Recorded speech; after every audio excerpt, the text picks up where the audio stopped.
At the beginning of episode 12, we see that Vegeta is eaten by Tamagami's Kraken, and after witnessing this, Goku and everyone else are completely shocked.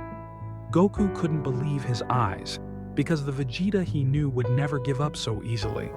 Could this really be the end of Vegeta?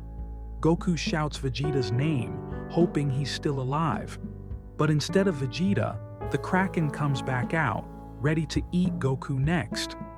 Goku barely escapes, but the Kraken continues attacking him relentlessly. Goku isn't in the best mood, but then he notices something: Vegeta, clutching the Kraken's tentacle. Goku is overjoyed, saying, "I thought it ate you." Vegeta angrily replies, "Shut your mouth. There's no way this thing can eat me. I just haven't gotten used to this body yet. That's why I couldn't dodge." Right after saying this, Vegeta launches an attack on Tamagami. Tamagami counters by forcing him back into the Kraken's mouth, but this time Vegeta transforms into a Super Saiyan and escapes. Still, the Kraken doesn't give up. It tries to restrain him with all its tentacles. But Vegeta, now much faster, easily dodges and rushes toward Tamagami. Tamagami also doesn't stop, raining down blows from above and attacks from below. Both the Kraken and Tamagami attack Vegeta simultaneously, and Vegeta struggles to defend against them both. Finally, Tamagami manages to feed him to the Kraken again. But inside, Vegeta powers up his Kai, blasting apart the Kraken's mouth and breaking its teeth.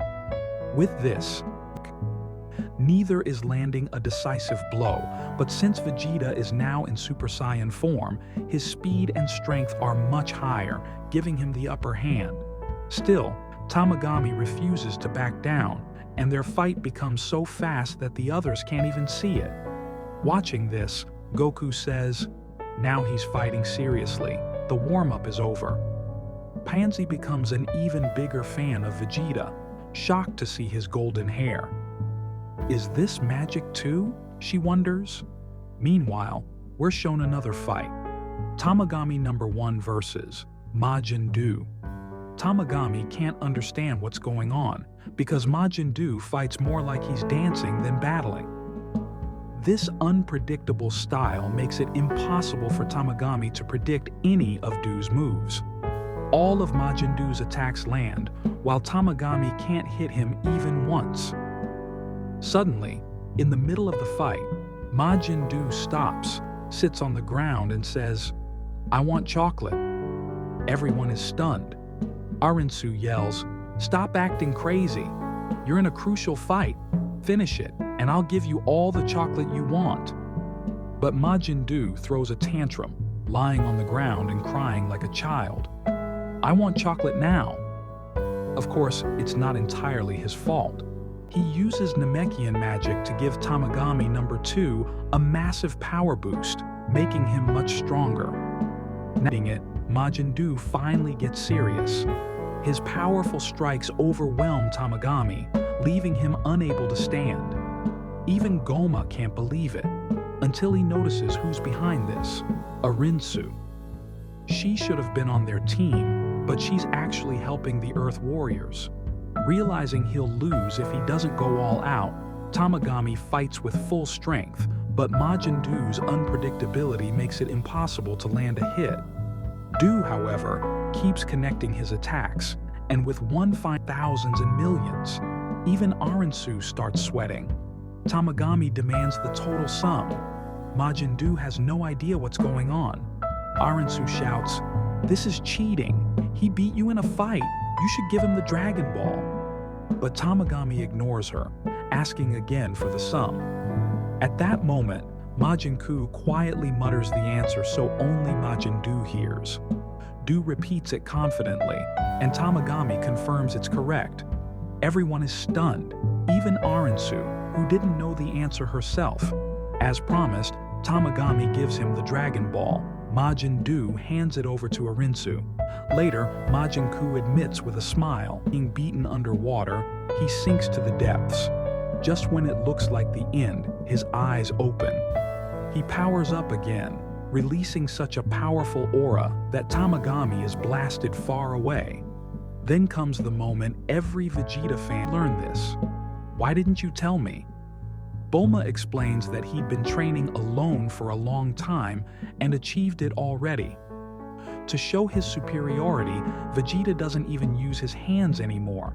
He crosses his arms, fights with his legs, and even blocks attacks with just his fingers. He unleashes a kick so strong it splits the ocean, then fires a Gallic gun. Tamagami tries desperately to deflect it and barely manages. But while distracted, Vegeta lands a devastating punch, almost sending him into space. Realizing victory is impossible, Tamagami admits defeat, and everyone cheers, even Neva. Now comes Vegeta's final challenge, a riddle. Johnny's mom gives him 15 cookies. He eats 1/3, then meets a god named Zero, who asks for half of what's left. After giving half, Zero feels guilty and returns 2 cookies. Later, Johnny gives 1 to a dog and loses 3 more to a monkey. Finally, he gives all his remaining cookies to a snake named Ichiro. The question, how many cookies did Ichiro eat? Vegeta struggles with the math and Bulma despairs. We're never getting the Dragon Ball. Vegeta's terrible at problem solving. With only seconds left, Vegeta suddenly says, 0. Everyone is stunned. The answer is 0. Surprisingly, that is correct. Even Vegeta is shocked at his own answer. Tamagami, honoring his word, gives Vegeta the Dragon Ball. The episode ends with the group having collected all but 1 Dragon Ball. Supreme Kai says, "We only need 1 more, then we can save Dande." They prepare to leave for the first world, but their ship malfunctions again. Luckily, Panzi fixes it in minutes. Degesu informs Goma that they're on their way to the first world. Goma is furious.